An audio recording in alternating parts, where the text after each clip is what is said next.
Today's Church Tampa-based Bible study. Today's church is an all-accepting Bible-based, Christ-centered metaphysical church, and kingdom is our brand of new thought. Our vision is to meet the holistic and diverse needs of all people through our mission of fellowship, overflow, outreach, and teaching. Our colors are purple for royalty and Black for integration. Our core values are reflected in our logo of the puzzled heart, reflecting our call to love God, love ourselves, and to love everyone else in that order. We believe that today's church is the place where all the pieces come together. Thank you all for joining us in our Bible study discussion. And it is my pleasure to introduce our facilitator this evening, Deacon Shepherd Mother, Renee Denard Cole. Good evening, and thank you, Najat, and thank you for that beautiful meditation. I had mentioned to my class yesterday that even though some of them go to a Bible study on Wednesday night, they could still come to the collective consciousness prayer on 6:30. That's how we ended up having Elaine with us tonight, because she has a class at 7, but she was able to join us for the collective consciousness prayer. I'm becoming more aware of how to get people to different things without interfering with what they have to do. And that's part of what we do, I would say, as leaders.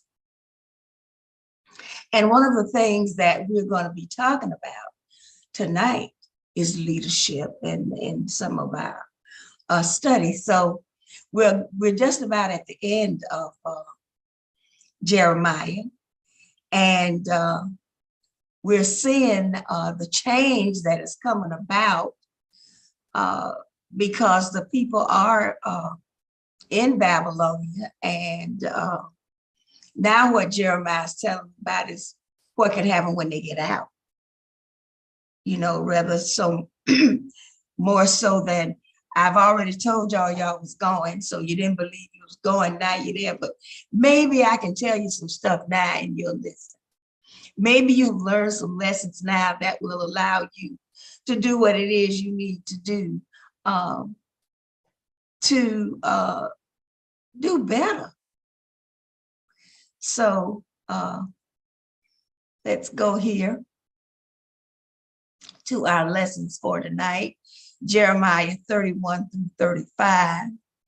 The first scripture is, the Lord says, the days are coming when I will make a new covenant with the houses of Israel and Judah. And, you know, that's kind of like what happened with the Old and the New Testament. There are a lot of things that people were involved in the Old Testament because Jesus had not come yet. But now that did not mean that people did not know Jesus was coming.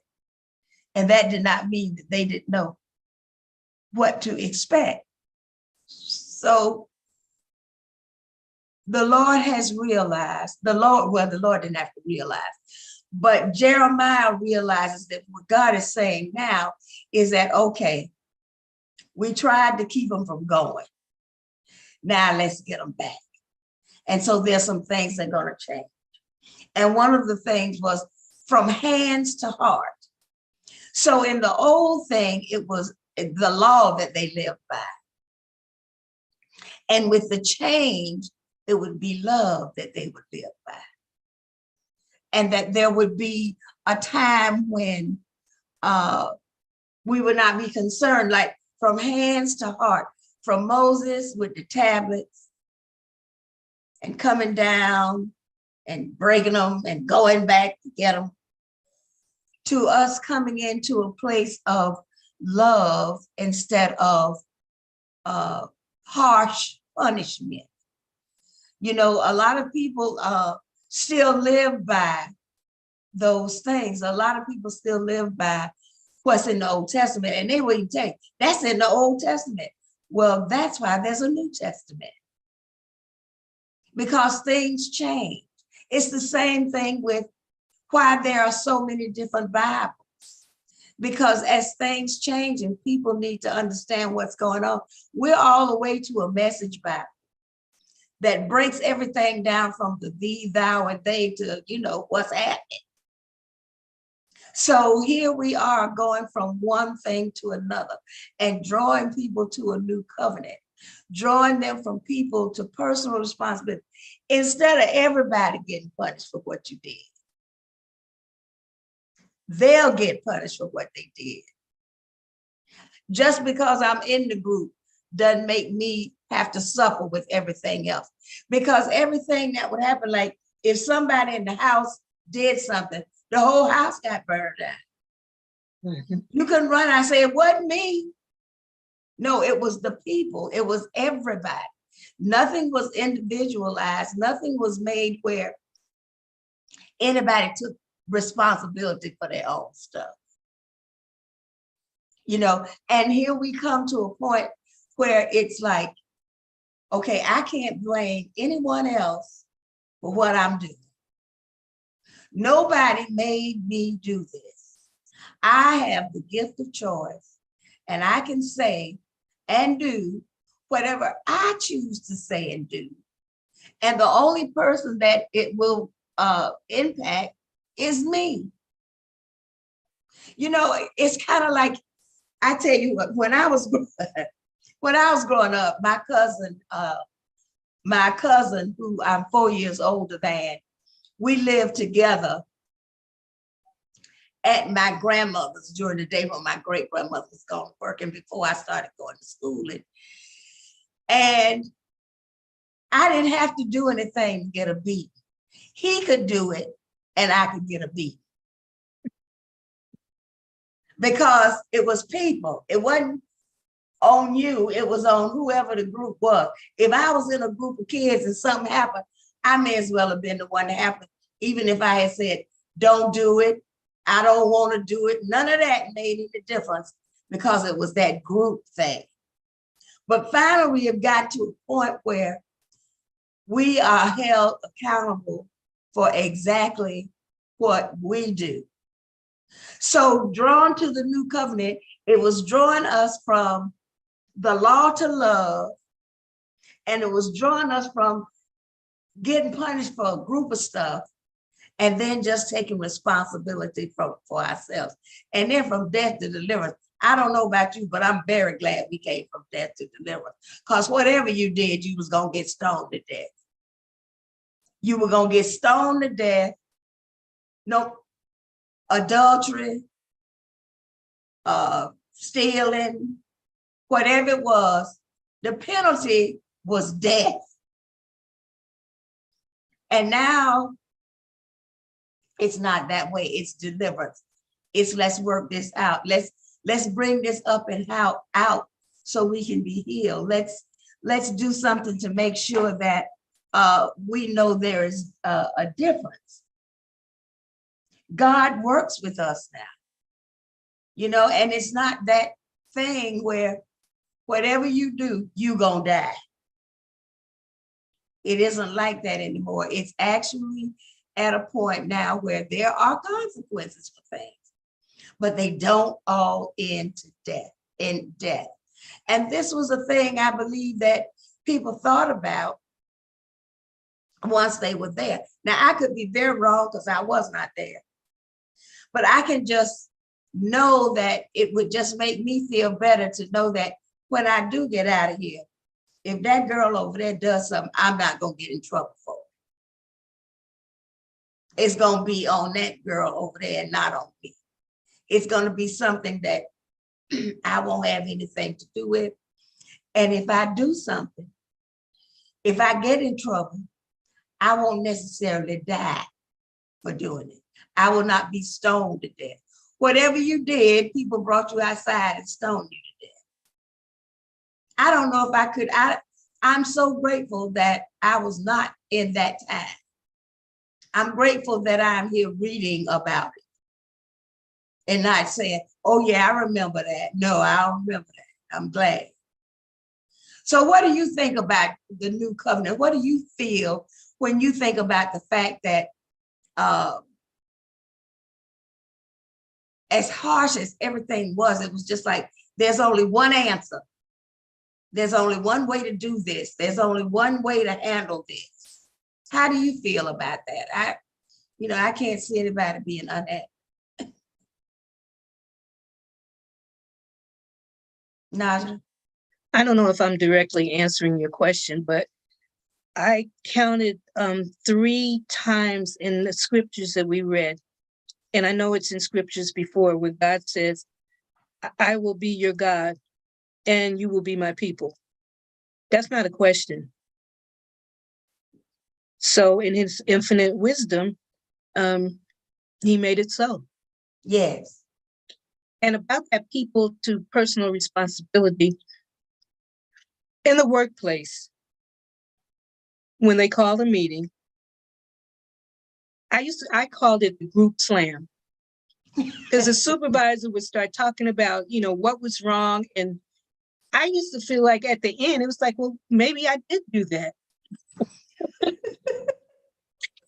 It used to drive me nuts. But the other part of it is, whoever did it, they never admitted that they had done wrong.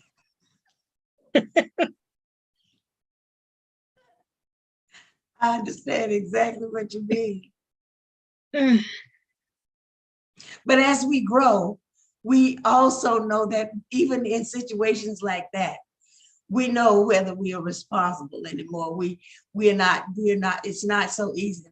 It's not so easy for someone to put us in that group and make us feel like it was us. We may not jump up and say it wasn't me, but in ourselves, we know that, okay, this time they're not talking to me at all. So I just let them go ahead. I don't feel any kind of way about this because I am not in that. Really? But I understand exactly what you mean about being in something and hearing everybody going through it and you like, God, maybe yeah, no, that's over too. That's over too. That's over too. Mm-hmm. So what is happening here is that God is saying, I believe they've learned the lesson now. Because what they really had to learn was that God meant what God said. And that Jeremiah was not a hoax. And that Jeremiah was giving them information. So by the time they got in Babylonia, and when Jeremiah would talk, now they'll listen. Now they'll hear what he has to say. Cheryl? With regards to the second point, people to personal responsibility,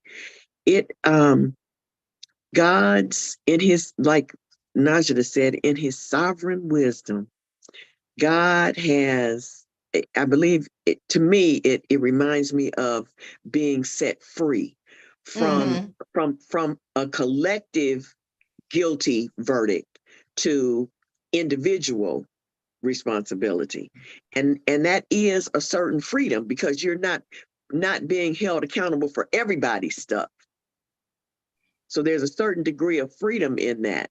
Yes. In the new covenant. We were happy for it. I'm glad it is in now. I'm glad it's in now because there are a lot of things that happen that if you're not careful, you're sucked into it without even realizing it, and you're sucked into it, and then it's like, what just happened? What just happened? But by drawing this new covenant, it made things more individual. It brought it from that collective, like you said, Cheryl, from that collective to an individual point of view. And that made all the difference. Now, in the next one, chapter 32, it's yours, Jeremiah chapter 32 and verse 15. Najda, why don't you read that for us? The Lord of hosts, the God of Israel, says, Houses, fields, and vineyards will be possessed again in this land. Jeremiah 32:15, the Kingdom Study Bible. Come on back home. We got stuff for you. Jeremiah, go get that property. Go get the property.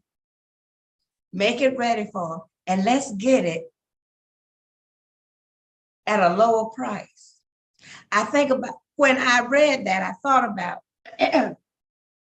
when my husband and I bought our house. There was a house in the lot behind us that a girlfriend or somebody had burned down. You know, she was mad at a boyfriend or something, burned the house down. So there was on the property next to us where we were having our centering service, where we were parking at the centering service. There used to be a house there. And so we were able to purchase it. And the redemption of it was that we were able to purchase it for the price that the lien was on it for something that had happened. And so we got that property for something like $2,000-3,000.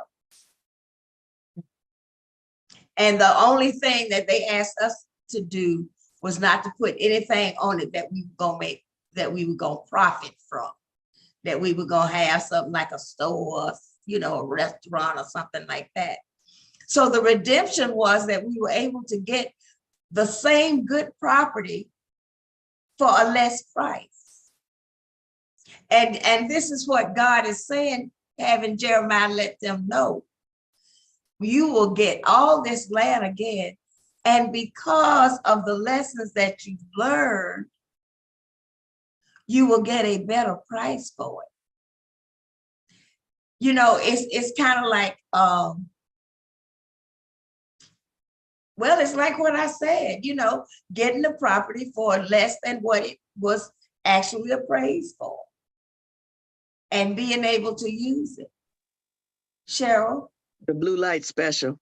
Yes, the blue light special. What happened to those? They went to buy one, get one free. and buy one, get one free means that the buy one gonna cost as much as two would cost. Right, Mhm. right. Exactly. That blue light special may be dating us. Yeah, I know, but that was those were the days. And you could see the blue light. That was the other thing. It wasn't just called the blue light special. You'd be in the store and see the thing up with the light blue, and you would go over to where that was to get the stuff. Oh my God. I hadn't thought about that in a long time. Yes. So once the property came, he said, not only am I going to give you this property, I'm going to make sure that you are able to afford it.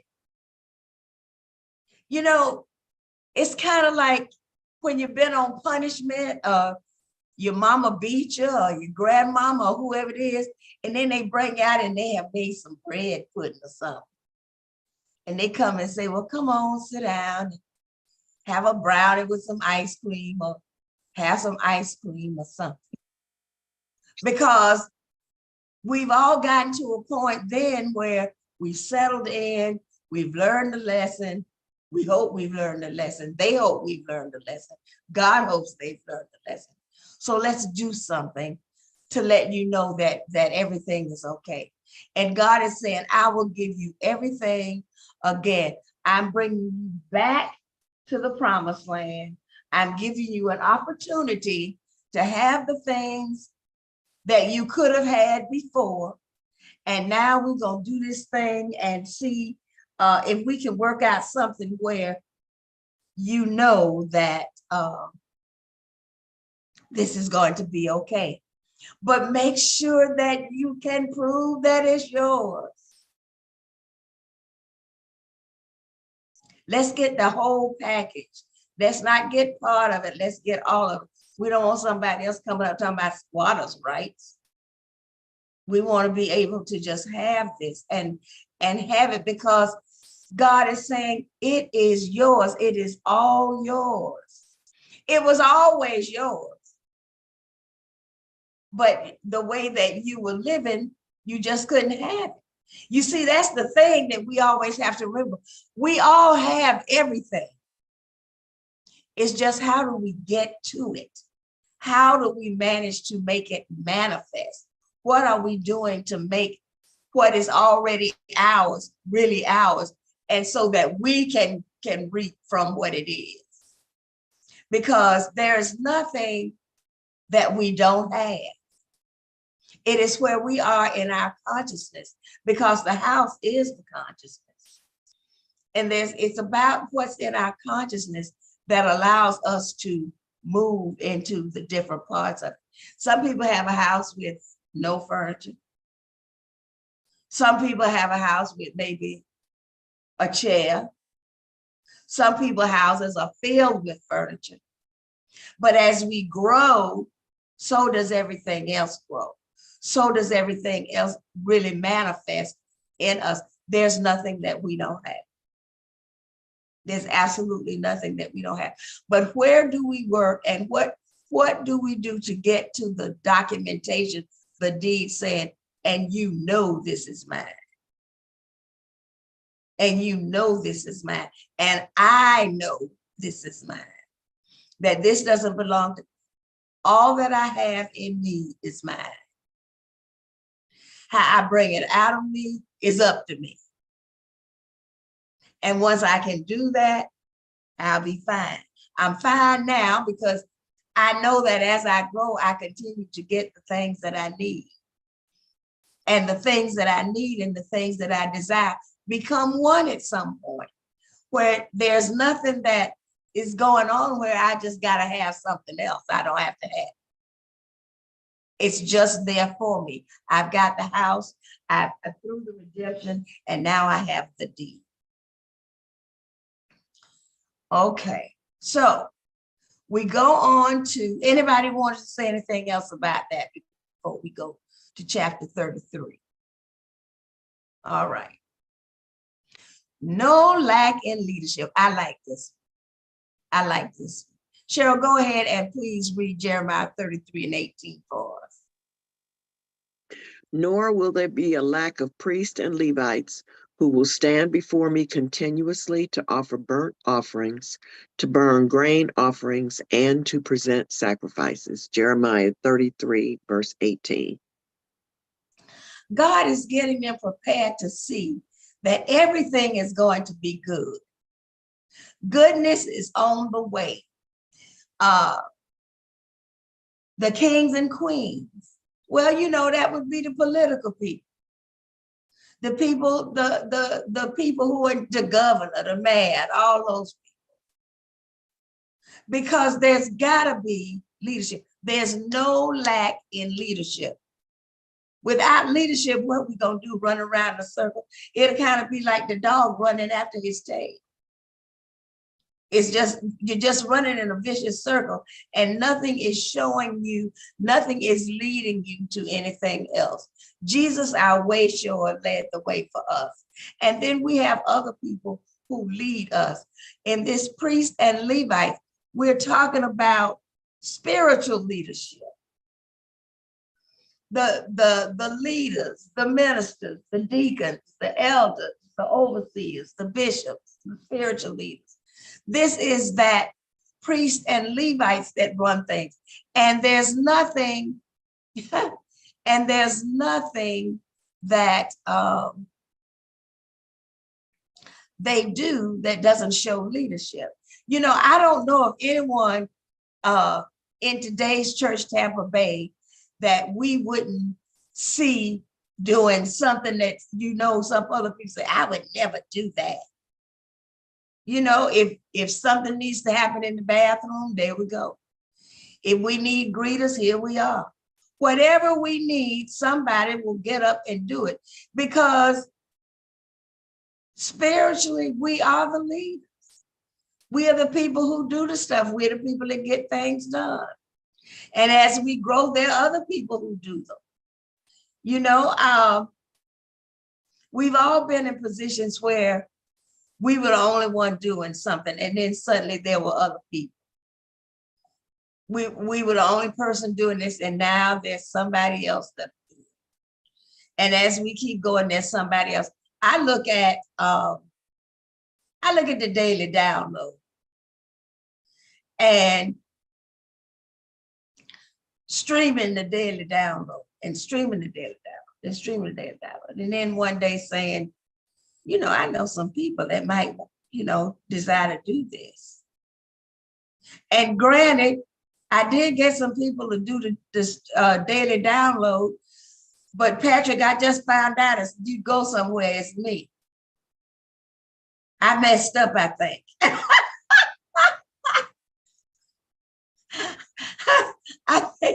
I think I wasn't supposed to get that right Sunday. It's all good. But it was a joy to do that, though, really. It was a joy. It probably took me way longer than it takes you. But you'd be surprised. I don't know. I don't know. I had to come up with some things. But the priests and the Levites were the spiritual leaders. And then the elders and the people were the members, the family, the congregation. And what happened was, it was not just some people, it was families that were worshiping together, that were coming together. There's no lack in leadership. You know, every Sunday we have this thing about, in fact, we did it Sunday when we say, I lack nothing. The Lord is my shepherd. I lack nothing. Because we have no lack in the leadership. I know we have no lack in the leadership of today's church, Tampa Bay. And the people that are right here in this Bible study are the people that are the proof of that. That's the proof of it. And the thing is that we are constantly doing things to increase what we do, to get to another place in what we do. We come to Bible study, we come to church, we do special projects, we go to classes. There's always something to complete and make that leadership never to be lacking. There's always somebody to do something. If we're even at a point now that we've gotten to a point now that when we can't do something, we go and find somebody else and ask them if they can take our place. We don't have one person running around saying, now who could I get to do that? The person that was in charge of doing it is the person that says, look, do you think you could do this for me today? I'm not going to be in town. Could we switch? You know, it's a thing that shows the leadership of that. And what God is saying to Jeremiah, let them know that everything is taken care of. There's nothing that there's nothing that you really need to worry about, because we're filled with leadership. What do we have? What is ours? Leadership, membership, and discipleship. Discipleship, membership, leadership. I can't remember which ways it goes. Discipleship, membership, and leadership. Okay, discipleship, membership, and leadership. Leadership. Okay. And that is what this is about. It's about discipleship, membership, and leadership. There will be no lack of priests and Levites who will stand before me continuously. There will always be someone. Let me tell you something. When those people went to Babylonia, I bet they say, Lord, 70 years of this, when I get out of here, the last thing they got to worry about me doing is anything with some idol gods. No. If I see somebody with an idol god, I'm going to get as far away from them as I possibly can. Because you'll find out, like in chapter 34, that everybody didn't go to Babylon, even though it seemed like they did. There were some people who did not go. So here we are in chapter 34. Patrick, why don't you read that? Can you read that that verse for us, please? Before we go, wait a minute. Cheryl has her hand up, and so does not. I'm sorry.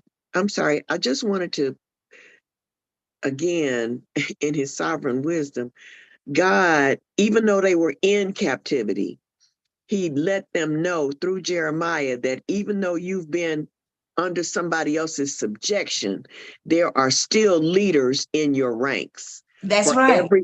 every level of life. Of life. To lead the nation, to lead the church and be responsible for keeping the church going and for governing the people on every level.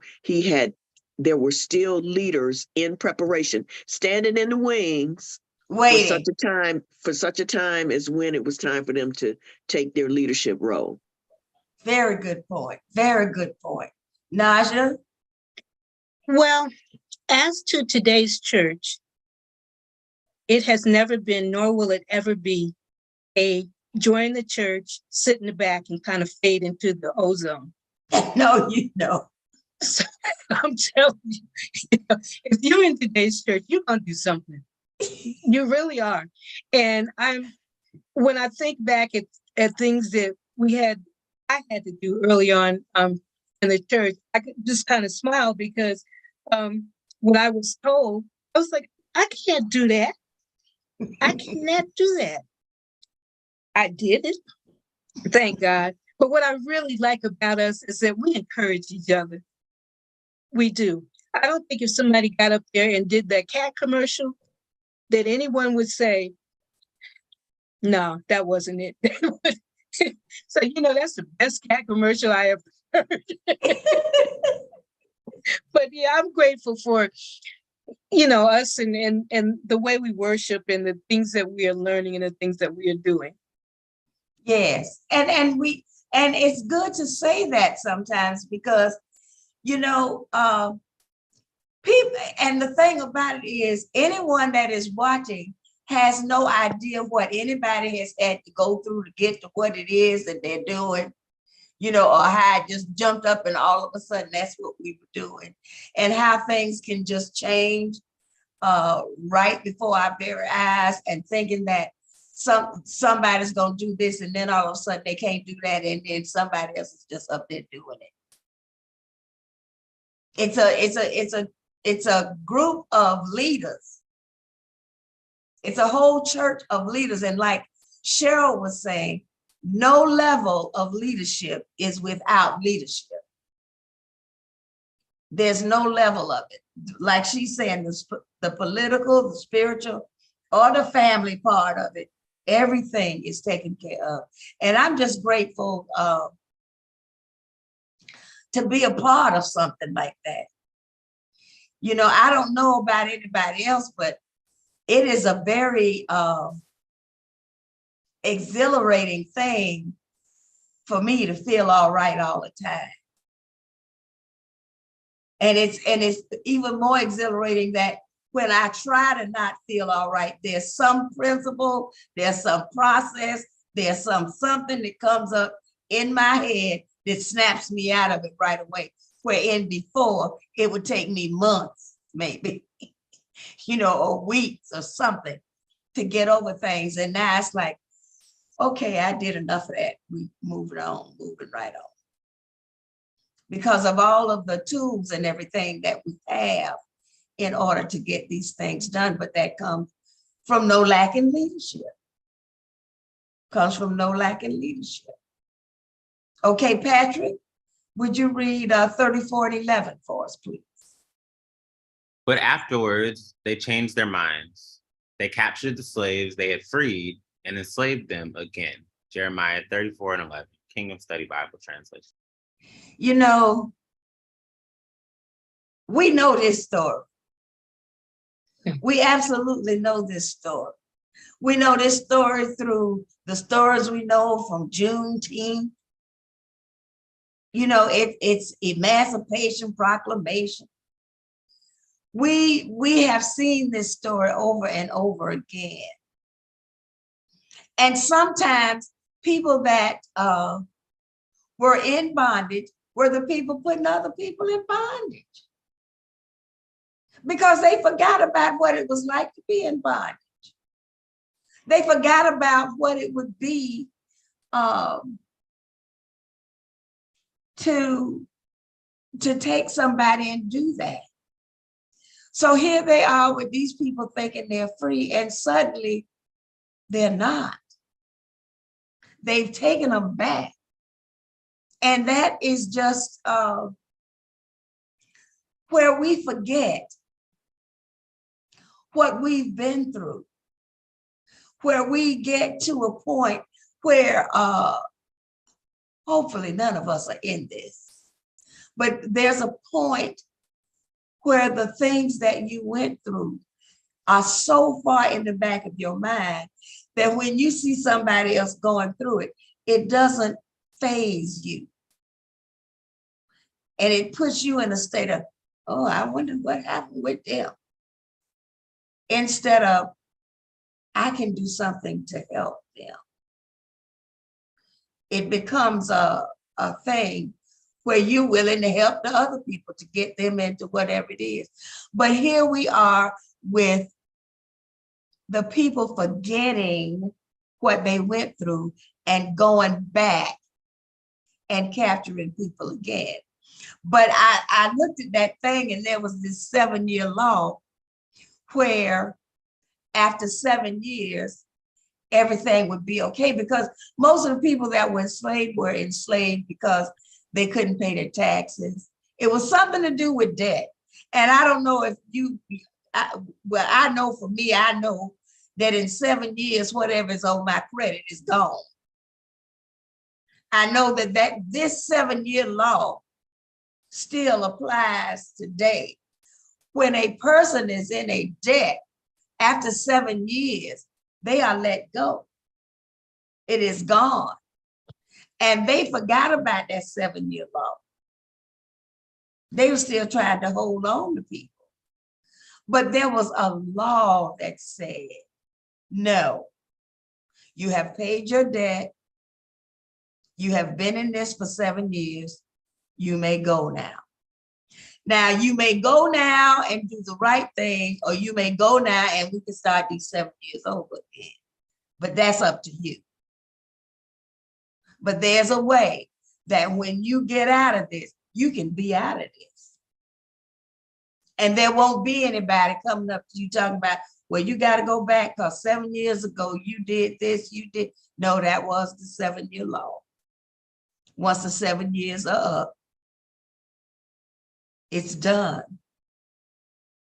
It's done. And with the Babylonian captivity, you know, we have a way of doing that to ourselves. Well, you know what? Sometimes when I talk about these things, I believe I'm talking to somebody else, because I just believe that we have reached a point in our lives that we can discuss things like this and know that we have actually healed ourselves from them. You know, to know that we are not forever learning this lesson, that we are not forever in a position where these things really apply to us anymore. But they are good reminders. They're good things to keep us from forgetting that this can happen. But we also know that there's a new covenant. And in that new covenant, the penalties are not the same as they were then because of Jesus. So it's kind of like trying to deal with something that we've done, and just saying, let's not forget it. Let's not forget that we were in this position. And let's not forget what it felt like. And let's not look at anyone else feeling like, I can't believe they're doing this. And the thing about it is, in that, in the 35th chapter, never have I ever played this game. I have heard of this game many, many times. This never have I ever thing.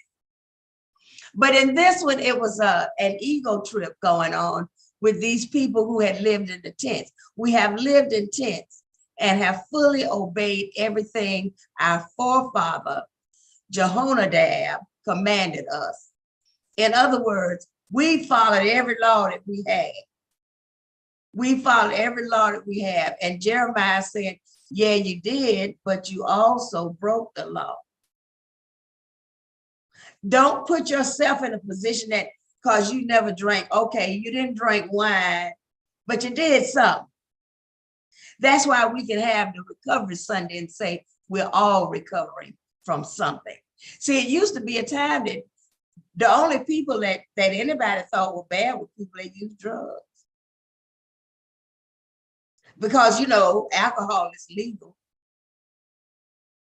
So, you know, I can drink. I'm not going to jail for drinking, but I can go to jail for drinking too much. So when these people became, I kind of look at them as they lived in tents, but they were snobs because they felt that they were so different from everyone. Did anybody else see that? Or was that just me seeing that? Can somebody put another spin on this other than what I'm doing?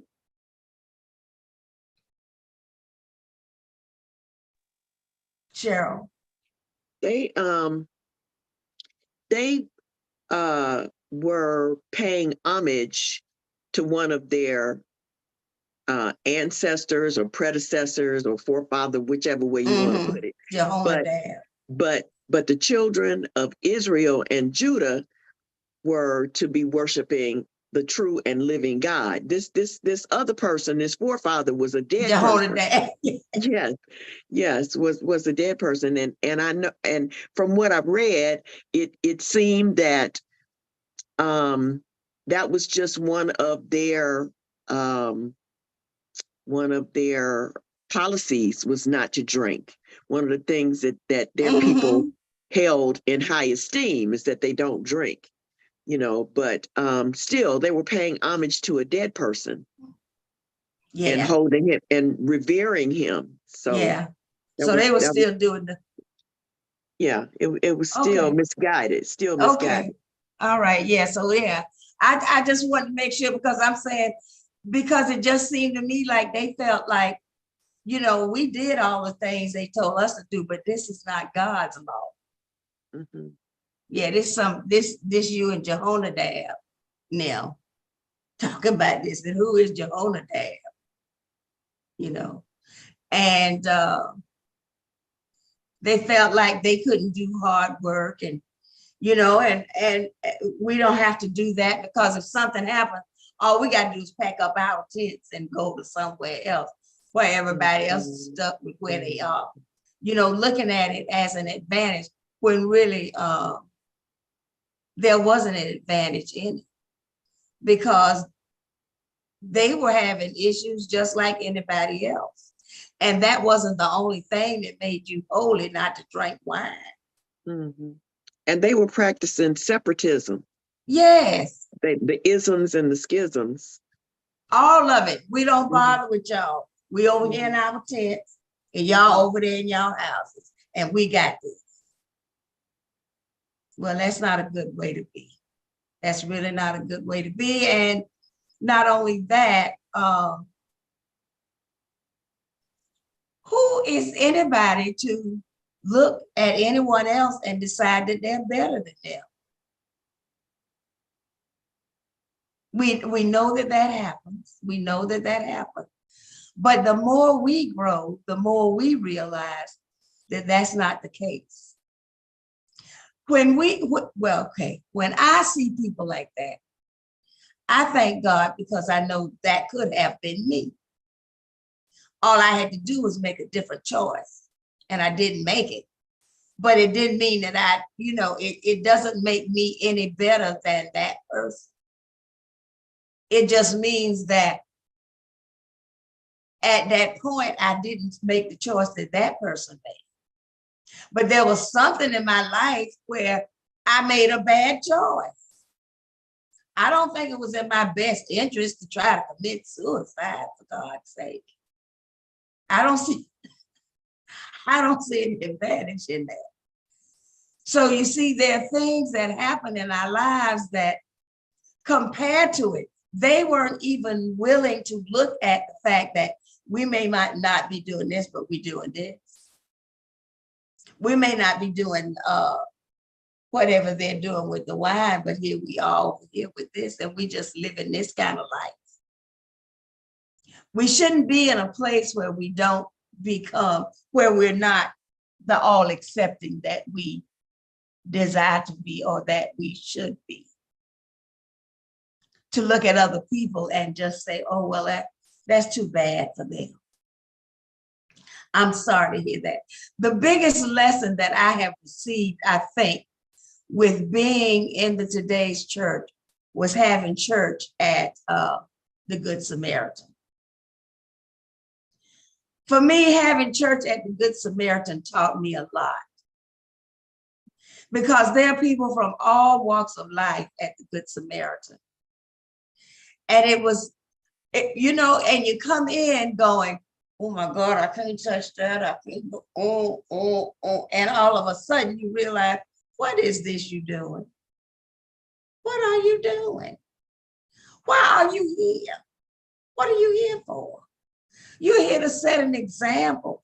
You're here to bring people to God. The people that you are here to bring to God, you don't even want to deal with.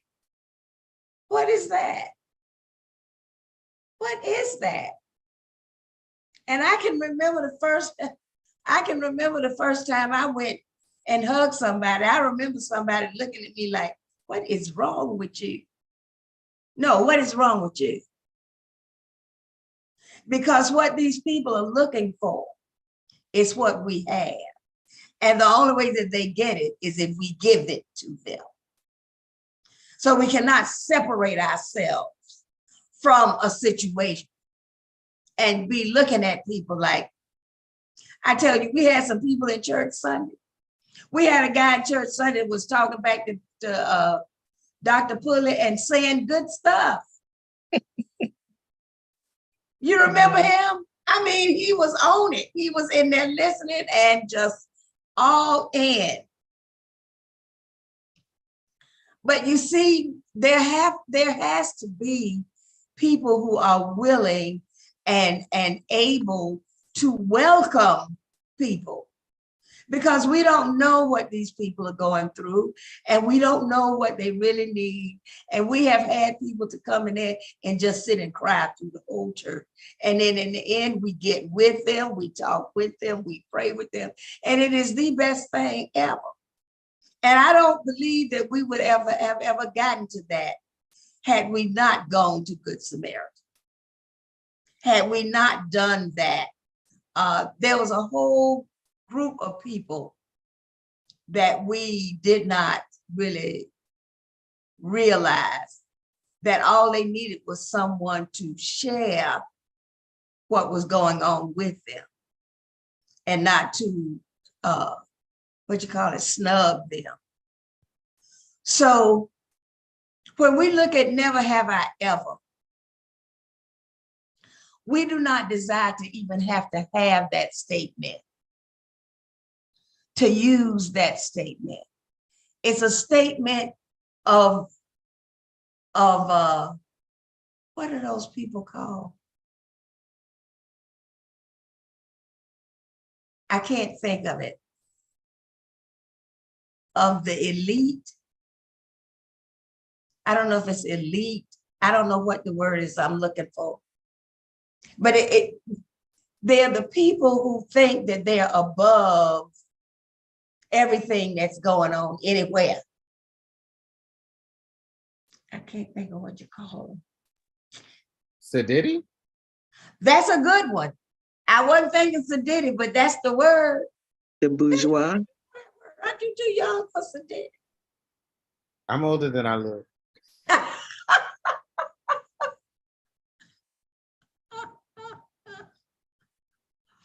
So as we continue through this book of Jeremiah, all those things that Jeremiah went through to get these people to where they are just actually gives us an example of a really good leader. of a person who was absolutely committed to what God desired for him to do, without question, without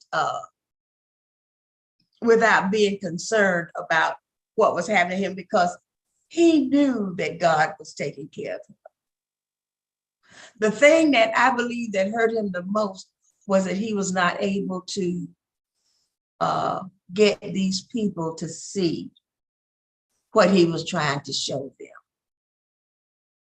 But the thing about it is, in everybody's life, there's a time when no matter what people say to us, we're going to try it anyway. We're going to try it anyway. Because we just have that thing about, that might have happened to you. But here's that, never have I ever. Oh, but that can't possibly happen to me. When yes, everything is possible. But in order for it not to be possible, is to be in a consciousness, knowing that everything that is happening for your good. Knowing that no matter what happens, God is always there. God is with you at all times. There's never a time when God is not with you. And that is the thing that will get us to a point of not being afraid to do anything, because we have the protection of God. We have the protection of God, and we have to continue to tell ourselves that that we're in that protection and that we're being provided for every single day of our lives. There's nothing that is going on that will harm us unless it's supposed to be something that's supposed to be a lesson.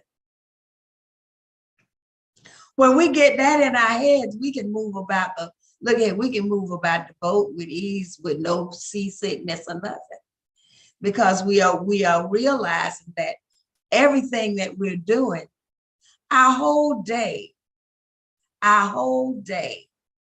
is normally constructed and ordained by God. Our whole day, every day.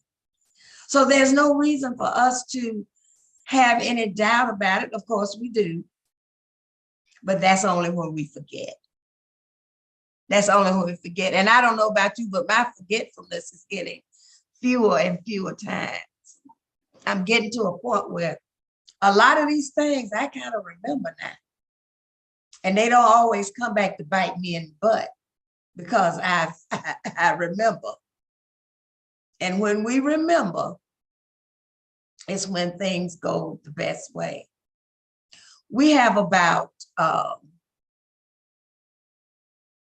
let's see, that was chapter 35. We've got about 7 more chapters, I think, in Jeremiah. Let me see, how many chapters is it? 42. Let me think, let me check.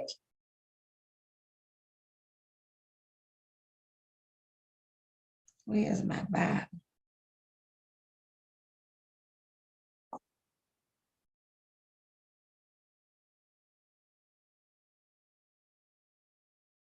Oh no, we got 52. So yeah, we got a little ways to go. I don't know where I got 42 from. So there are 52 chapters. So next week, we will do chapters 36 to 40. Chapters 36 to 40. And one of the things I'm going to be doing this week is working on getting more people in Bible study. And getting more people in Bible study. Last week, I worked on getting people for collective consciousness prayer, and I did get one. So I know if I can get one, I can get some more. But it's just a matter of taking out the time to do a little bit more missionary work than I normally do. I do a lot of other work, but the on the ground stuff is the things that we have to get back to, because we have so many other things that we do. But I have found that if I've started doing this. If somebody comes to mind, I just call them and see what's going on with them. And before I hang up, I just have a prayer with them. I don't try to get them to come anywhere or do anything, but I just remind them that we are here. And I remind them that when it is time, we will still be here. We'll still be here. And so if you have people that you know that have been members or may desire to be members or whatever it is, utilize that talent that you have, because they're people that you know. And so it's not as hard as trying to call somebody, like what they call it, cold turkey. When we have a list and a group of people that have been coming to the church for a very long time, and now it's time to do a little bit more missionary work than we do, and not be just okay with, well, we're here, so, you know, we got a lot of good stuff for people that people need to know. But sometimes we have to just remind people that these things are happening. We have to remind them that there's a way to be all right. So that's just a little plug. You know, that happens to me from time to time. Najida? Yes, ma'am. Once again, we thank you for joining our today's Church Tampa Bay's Collective Consciousness Prayer. The month of August for us, our color of the month is silver, which represents wealth, vision, and clarity. Our outreach emphasis in national wellness. Body system is the feet. The kingdom principle is divine protection. Spiritual practice is music, singing, and praising. The disciple is Judas, and the feminine energy is the woman with the issue of blood. And at this time, we'll participate in our giving ministry. You may write a check payable to Today's Church Tampa Bay, 2411 2114 2114 North 54th Street North, 54th Avenue North. 54th Avenue, St. Petersburg, Florida, 33714. 714. So if you will, or you can give by electronic donation to Givelify, Cash App, Venmo, and Zelle. So if you would place your left hand on your mobile device, which is the hand of favor, and cover it with your right hand, which is the hand of work. And in the spirit of giving, let's be mindful that there are always opportunities to give our time, our talent, and our treasures.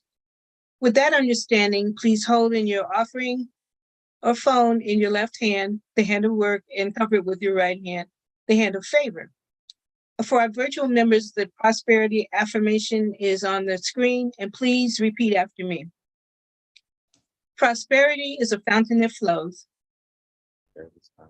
from our health to harmonious relationships to wealth. Prosperity is always flowing unless we block it. We remove all barriers, blocks, and boulders and allow the flow of our individual, corporate, and collective prosperity. It is so it is, and so we let it be. Amen. Amen. Amen. Well, we had a great discussion this evening, and we invite you to join us next week, not only for our Bible study, which starts at 7:00, but our collective consciousness prayer, which starts at 6:30. Have a great night, weekend. Bless you, and good night. Also, let's continue to reach out and support Patrick as he is still working with his mother and supporting her in her healing. We're glad to know that everything is working, and know that we are here for you. Thank you. And the one thing I know is that she will be just fine. I can see her right now on the front row in convocation, having the best time of her life. I'm telling you, Yes. if anybody enjoyed convocation, it was your mother. I'm sure. I'm sure. Absolutely. I mean, it was a delight to watch her. She was having a ball. She had And it. so I know that fortified her for this. Yeah. That fortified her for that. That is exactly what she needed. And so we are grateful. And we are here for you, Patrick, in any capacity that you need. And know that we love you. All right. Y'all let have us- a good night. Let us not forget Minister Connie, Oh, her mother yes. transition. Yes, yes. So send her love Yes. and light. And I don't know how many of you knew Deborah Ruffin Dorsey. She was in our daily download group. She transitioned last week as well. She was one of my buddies. She called me auntie. Mm. There were three of them. There was Deborah, Elaine, who was in our class in our collective consciousness prayer tonight, and Queen Nzinga Bohanna. Those three were, I call them the terrific three. So yeah. So yeah, keep them in your mind, keep them in your heart. I've been calling them every day. But yeah. okay, So if there's nothing, go ahead, Naja. I was going to say good night for real this time. Oh yeah, good night for real. Good night for real. Love you all. Good night.